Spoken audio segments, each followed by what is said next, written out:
Today we're comparing the old history, the old edition to the new edition. The Good and the Beautiful just came out with their new history year one. We're going to look into this new history. Is there a difference between this new edition and the old edition? Well, I'm not going to just tell you that there is. I'm going to show you. Okay, so you can decide if there is definitely a difference between the two. So you can make an informed decision just in case you do want to place an order. The Good and the Beautiful have their early bird sale up until March 18th. So you can take advantage of that to get 15% off your whole order.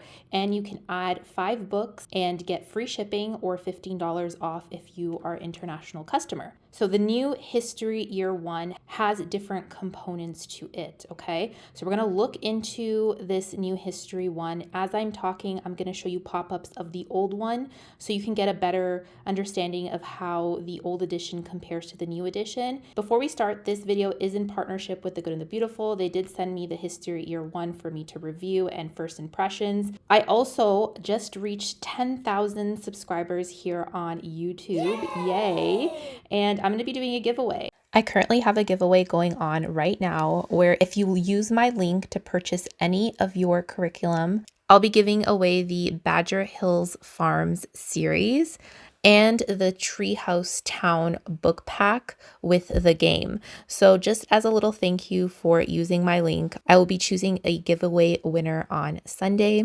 I want to thank you for everyone who has been using my link. I so appreciate it. I am so thankful for every one of you that has been with me through this journey. I've been on YouTube for a good amount of years now, and it's just been such a joy to share all things homeschool, motherhood, and all those little things in between. You can also check out my previous video where I share everything you need to know about the Good and the Beautiful. I'm going to be giving you a lot of insight on different things maybe that you don't know about the Good and the Beautiful, giving you a little look inside their science journals and just talking all things curriculum, and it might inspire you. So if you want to enter this giveaway, I will have all instructions down below what you have to do to enter. It's going to be very easy to enter, simple steps, and you will be entered into the giveaway. I love sharing all things homeschool, curriculum, just connecting with you guys in a more personal level as well. And I hope that my videos have been a blessing to you because you have definitely been a blessing to me. So thank you so much for being here, and let's get into the history year one and how it's looking. So a couple of things to note: you're going to have a full color course book, okay? And you're going to have 4 different units. It's going to start with ancient history, the Middle Ages, and the Renaissance. You're going to have the French and Indian War through the Revolutionary War. And then you're going to have the Victorian era, the history of flight, and the Cold War. I believe with each year of their history, they're going to be coming out every 6 months with a new year. So it's still geared through grades 3 to grades 8, all of the 4 years. It's just different parts of history that you're going to go through, okay? Because that's one of the questions that I know a lot of you had. If you have younger children and you want to incorporate them, they do have a history activity books for littles that you can purchase. I don't have it here. I placed an order. It's going to be coming, but I don't have it here, unfortunately. They didn't have that in their old edition. They kind of just allowed it to be from like K all the way to grade 8. They had their student explorers that you had to print out. You don't have to print out anything anymore. Everything is very open and go. A little bit of a course overview. You're going to be covering ancient times to modern history. There's going to be engaging lessons, activity, a beautiful timeline. You're going to have a visually rich maps and illustrations, and an engaging review tool that extend and apply the learning. Usually when you get a history curriculum, it's very dry, the facts. It's from a secular, humanistic viewpoint. There's no faith, there's no beauty in it. So the Good and Beautiful history right now, they're going to promote truth, beauty, family interaction, and there's going to be an emphasis on God and high character, okay? Over the course of 4 years, they're going to be exposed to a variety of world history, stopping in each year to focus on different time periods. And this curriculum does have a Christian worldview, and you're going to notice that in the beginning, the first unit, it's going to be ancient history, and we start from the beginning, all the way from creation. So do take note of that. So what are the things that you need in this course? Okay, so you're going to have the history course book, which guides the parents to teach all 60 lessons. You're going to have the Big Book of Stories, year one. So this is 19 fiction and nonfiction stories that accompanies some of the lessons. It'll tell you when to use these stories. You're going to be able to bring the children into the lives and events of people in the time period being taught. You're going to notice the illustrations are beautiful, and you're going to notice that illustrations are so different from each story to each story. Some of them are more watercolor kind of looking. Some of them are more animated. Some are more realistic. And I love that each story is very, very different the way it's presented. And I feel like that makes it fun. You're going to notice that the stories are not for like your younger ages. They are geared towards grade 3 to 8. It's because of the attention span. And you're going to notice that there is an audio portion to it. So you're going to be able to choose actually to read it, or you can use the audio narration. I'm going to be honest with you, I'm going to choose the audio narration 100%. With the old edition, they had a big book of stories as well. It's very, very different. It was actually beautiful too. It wasn't too bad, but they didn't have the audio narration portion. They did have an audio narration, a skit that they played in most of the lessons, but I like that they have the audio narration right now with these big book of stories, because I know that a lot of kids would like an audio book kind of style format, and if they don't, you can read it. So you have options. You can get these audio narrations online at the Homeschool app. They're going to be there. There's a little code that you put online, and then you can listen to the audio narration, or you can go on the Good and the Beautiful's website. At this moment of the video, I'm going to share you a little bit of the audio narration just so you can kind of get a look at it while I show you the actual stories, because it's kind of nice just to kind of hear it, just so you can hear it for yourself. But there's also a video for the first lesson, which looks so good. I'm kind of wishing they had more videos because they produce such awesome videos, but I'm going to show that to you guys right now. 16-year-old Michael paused in his work, leaned against a long-handled spade, and gazed across the fertile farmland of Ireland. For as far as he could see, emerald green fields spread across the valleys and gracefully sloping hills, trimmed by miles of coastline. Michael had always loved his family's little plot of peaceful land. He loved the sound of the ocean waves. He loved the field of potato plants with large green leaves and tiny purple flowers. And he appreciated the potato farm more than ever now that his dad had died. As the oldest child and only son, Michael had the responsibility of running the farm and keeping the family fed. The journey of humankind on this earth is what we call history. And as we study history during this course, we will find that it is a powerful subject. History helps us learn from the strengths and weaknesses of individuals and societies in the past. For example, there's going to be student explorers. With the old edition, one of the things you're going to notice is that you had to print out your student explorers. It wasn't very open and go in the sense there was much more prep work, and everything was black and white. The course book was black and white. The actual activities were it wasn't the Good and the Beautiful style. It was very outdated. These student explorers, they really bring this sense of excitement, and it's very colorful, very straight to the point. The grade 7 and 8 student explorers, they have extensions, so it's a little bit more challenging for those older students. So you can choose from grades 3 to 6 student explorer, or the grades 7 to 8 student explorers. Of course, I'm showing you this as I am talking, so you can kind of see what you're going to be getting with these student explorers. I say this a lot with the Good and the Beautiful. Their journals are so amazing. For science, they're amazing. Now, for these history courses, they're amazing. They are so worth it and brings the lessons to life, okay? So it's every lesson will tell you when to use the student explorer. There's no guessing here. It's going to tell you when to use each and every resource that you have. It'll tell you when to use it. You have the Maps and Images book. In the first section of the Maps and Images book, it's fully illustrated, real life images of events, people, and places, and it's talked about in the lessons. So you have the maps and you have locations in the world where these events happen. So sometimes during the lesson, it'll tell you, you know what, go to the Maps and Images books. It'll tell you what page to go to. So there is a visual component as you are teaching the lesson. So it's not boring. It's very, very beautiful, of course, and very, very good quality as well. So the second section, there is punch out cards used for matching games and more. So In the second section, when you have to use the actual punch out cards, it'll tell you, like in the beginning of the lesson, punch out these cards because you're going to use it in this lesson. So it'll tell you in the beginning of each lesson what you have to do. Then you have the history timeline book. So this timeline, unfortunately, I did not order it. I forgot. It's coming in the mail. But this brings the history, like the timeline, to life. And it's used throughout all the 4 years of the history curriculum. So you're going to use this history timeline throughout the years that you do, year 1, year 2, year 3, year 4. The children are going to put the events they hear about in the lessons into context of the history of the world. Every few lessons, each child will place a colorful and detailed sticker on his or her own timeline. Or the course book will prompt the parent to locate specific event or person on the timelines with the children.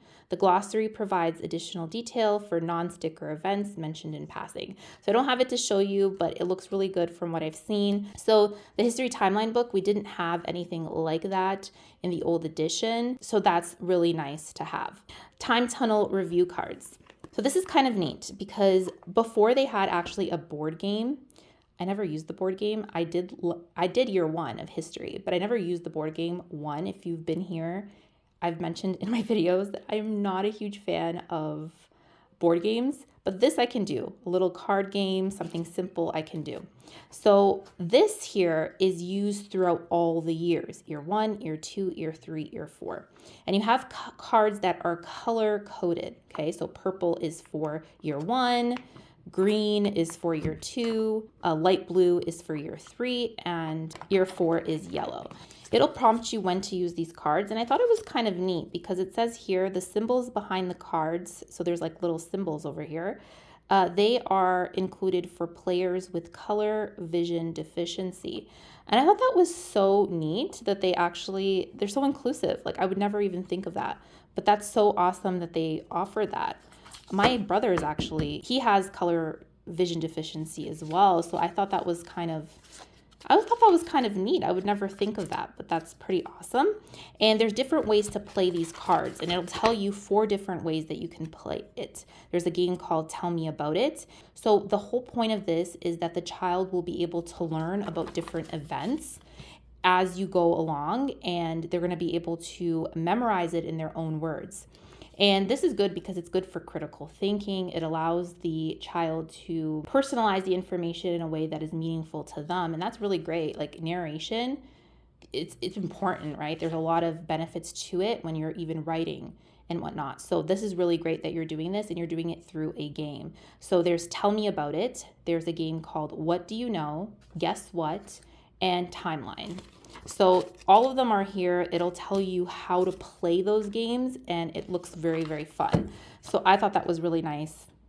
This looks really cool, and it's really well done. I like that it's small, compact, perfect. And then you have the answer key that is found online or the Homeschool app for the student explorers. How long is it going to take to do a lesson? So each lesson will probably take about 20 to 30 minutes to complete. It really depends on interest too and discussions, right? Because there's going to be points where maybe a lesson is a little bit more interesting for your child, so you're going to go dive deep into it. And it depends on how long they take on their student explorers, especially for grade 7 and 8. Their extension activities might be a little bit more challenging, so maybe like an assignment that they can do maybe on their own after you're finished a lesson.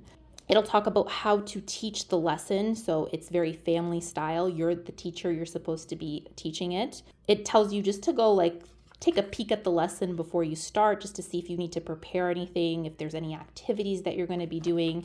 Over here, there's going to be a supplies needed list. So some of them have none and others have a little bit more. Obviously, you can, if there's an activity that you don't want to do, and you can skip it. But so far, even from the old edition, I really enjoyed the activities. There was one with like a banner, and I think they have it here. But it was very black and white, so the instructions were a little bit, I don't know, kind of like, but this actually makes you excited about doing different activities because it's all colorful. Let me see if they show it here. Yeah, so this activity here, the Egyptian armbands, we did this last time when we did year 1, and the kids love this activity, but it's so much nicer when they show it to you step by step in such a colorful way. There's like recipes in here. There is fun, different activities for you to do, like projects. And of course, it'll tell you when to use each component. So in each of the lessons, there's going to be different parts. There's going to be a Let's Connect section. So each lesson contains 1 to 4 open-ended discussions. There's no answer key for that because it's just open discussion. It's family discussions. There's going to be a timeline events portion. It'll have like a little icon on it. And that's when you have to do the timeline activity. And then there's hard and true facts. Now, these facts can be sensitive, controversial, or potentially disturbing content, but it's important because history is messy. History is not something that was all rainbows and sunshine, right? So the hard and true facts are maybe something that you might want to read over before you read to your child, or it might be just you want to stick with the grade 7 to 8 range to talk about those hard and true facts. I feel comfortable talking to my son about it. I've read some of the hard and true facts. I feel comfortable so far from what I've read, but it's just something to know. And then there it tells you always items to have on hand. Okay, these are supplies needed. So you see here that we start from creation, guys. We start from creation. It's colorful still, not overly colorful lesson. So this is one lesson over here. What you read, it's very cut into parts. You're going to have different activities that you're going to be doing. It'll tell you when to grab each resource, okay? I wanted to go through and show you maybe like a lesson just to see how it looks like and how easy it is. Okay, let's look at one of the lessons. This is lesson 29, is the scientific revolution. It tells you the items that you need, and we're gonna take them out as we go through it. There's the time tunnel review cards. So you get your time tunnel review cards and you're going to review cards 1 to 8 with your kids. So you've already been doing this throughout the past lessons. And then there's many new inventions. You're going to be reading to your child and you're going to take out the timeline event over here. So you're going to do a activity with the history timeline. You're going to put sticker number 10 on the history timeline. So it tells you exactly what to do. There is advances in astronomy. So you're going to read a little bit more. And then you have a student explorer page, impactful inventions activity, page 36. And you also have it for the older ages. So we're going to go to page 36 over here. Okay, and we're talking about impactful invention. So there's an activity here for you to do with your kids. It's one page. It's very, very simple, nothing very complicated. And then you go to pages 116 for the older ages. Okay, and there is the same exact type of activity, just a little bit more challenging. It's a little bit different. It's just a little bit more challenging. And then you have a lesson extension as well. Okay, so that is for lesson 29 for the student explorers. And then there is a section here on the scientific method is born. There's the big book of history stories. So it tells you here to go to page 129. So that's where I went. And then you can read the story. And you can see the illustrations are so beautiful. This is so nice. And there's audio narration, of course. That's really nice. Super nice. Okay. And then there's a Let's Connect section and a time of great advances. And then you finish off the lesson. The older child can do the lesson extension afterwards. So that is like one lesson. Now, like we said, time it takes depends on your child. If you have littles, of course, this is going to be a lot for littles. So if you have littles, they have the little activity book that you can purchase and you can allow them to kind of get into the lesson as well. But obviously this is a lot for those younger ages. What I'm going to be doing is, because I do have a little, she's going to be doing things with us. But if she gets uninterested, I'll have probably an activity for her to do. But for my boys, this is going to be so much fun for them. They already took a look at it and they're so excited for history, just like mom is. I'm so excited because it's just so colorful, so beautiful. I'm really liking the way everything is looking. I get asked a lot about what about Canadian history, because I am Canadian. I live in Canada. And if I'm going to be using the US portion of the history, because in each of the years, like year 1 to year 4, there is a unit that is focused on American history, more heavily focused on American history. And I always get asked that. So my answer is I'm not sure. since we're going to become the 51st state here, I'm just totally joking, guys. Is that too soon to joke around about that? I'm totally joking. I usually lean towards just doing my own thing for Canadian history. So I'm going to pop up a couple of different things that I have used, maybe purchased, maybe that you want to look into when it comes to Canadian history or world history in general to kind of supplement that. So I'm going to have probably a whole video on that. Stay tuned for my curriculum picks when it comes to history as well, because obviously I'm definitely going to be doing history from the good and the beautiful, but I will be adding pops here and there, which will make it fun. And Canadian history is definitely one of them that's important to us. Okay, that's how history year 1 is looking, guys. I kind of showed you a little bit of the old edition. I really focused on the new edition. As you can see, you can make an informed decision now if you feel like this is something that would fit into your homeschool or maybe not. Remember, the Good and the Beautiful is having their sale right now, 15% off. I have an affiliate link down below if you want to use it. I'd really appreciate it, but if not, that's totally fine as well. I do have the giveaway going on, so I'll have all details for the giveaway. Make sure you enter, and I will have a winner by the date below. I will have all the details of when the giveaway will be over. So guys, that is the video. I hope that it was helpful. Thank you so much for being here and for 10,000 subscribers. I am so blessed to have this community. Thank you again, The Good and the Beautiful, for sending me over the history curriculum. I am so excited to use it with my kids. Let me know what you guys think in the comments, and I will see you in the next video. Bye, guys.